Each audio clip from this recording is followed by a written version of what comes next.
میں نیکی کی دعوت کی دھوم میں مچاؤں، عطا ایسا کر حوصلہ یا الہی۔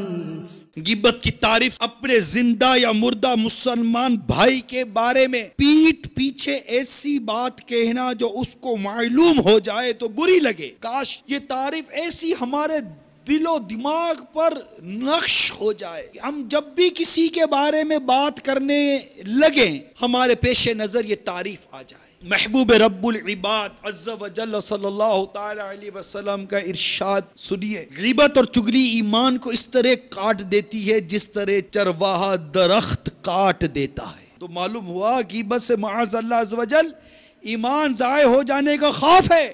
جس کا ایمان برباد ہو گیا خدا کی قسم وہ کہیں کا نہ رہے گا۔ جب کفر پر مرنے والا بد نصیب آدمی قبر میں پہنچے گا تو منکر نکیر کے سوالات کے درست جوابات نہ دے سکے گا اور پھر خوفناک عذابات کا سلسلہ شروع ہو جائے گا۔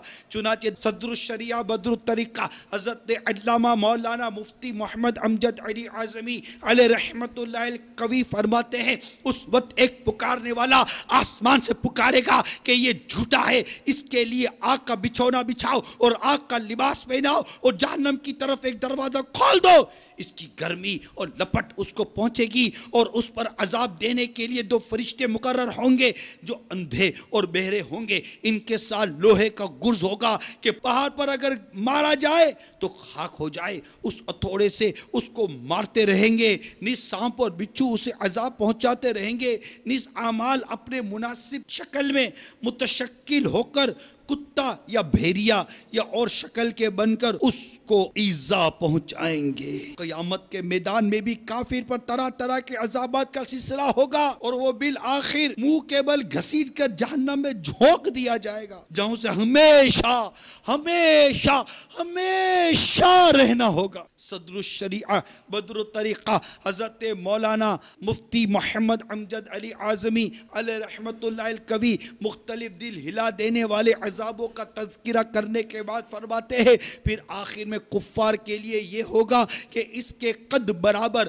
آگ کے صندوق میں اسے بند کر دیں گے، پھر اس میں آگ بھڑکائیں گے اور آگ کا قفل یعنی آگ کا تالا لگایا جائے گا، پھر یہ صندوق آگ کے دوسرے صندوق میں رکھا جائے گا اور ان دونوں کے درمیان آگ جلائی جائے گی اور اس میں بھی آگ کا قفل یعنی آگ کا تالا لگایا جائے گا، پھر اس طرح اس کو ایک اور صندوق میں رکھ کر اور آگ کا قفل لگا کر آگ میں ڈال دیا جائے گا۔ تو اب ہر کافر یہ سمجھے گا کہ اس کے سوا اب کوئی آگ میں نہ رہا اور یہ عذاب بالائے عذاب ہے اور اب ہمیشہ اس کے لیے عذاب ہے۔ جب سب جنتی جنت میں داخل ہو لیں گے اور جہنم میں صرف وہی رہ جائیں گے جن کو ہمیشہ کے لیے اس میں رہنا ہے، اس وقت جنت و دوزخ کے درمیان موت کو مینڈے کی طرح لا کر کھڑا کریں گے۔ پھر منادی پکارنے والا جنت والوں کو پکارے گا، وہ ڈرتے ہوئے جھانکیں گے کہ کہیں ایسا نہ ہو کہ یہاں سے نکلنے کا حکم ہو۔ پھر جہنمیوں کو پکارے گا، وہ خوش ہوتے ہوئے جھانکیں گے کہ شاید اس مصیبت سے رہائی ہو جائے۔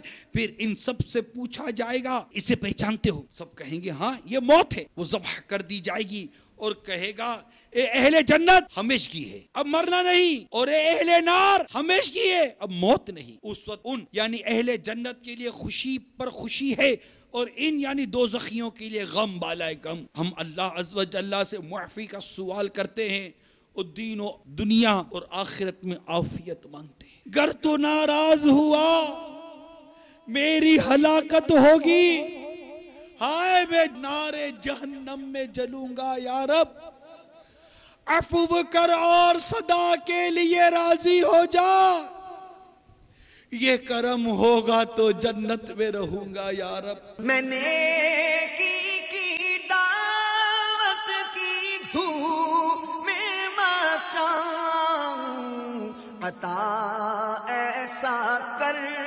حوصلہ یا الہی۔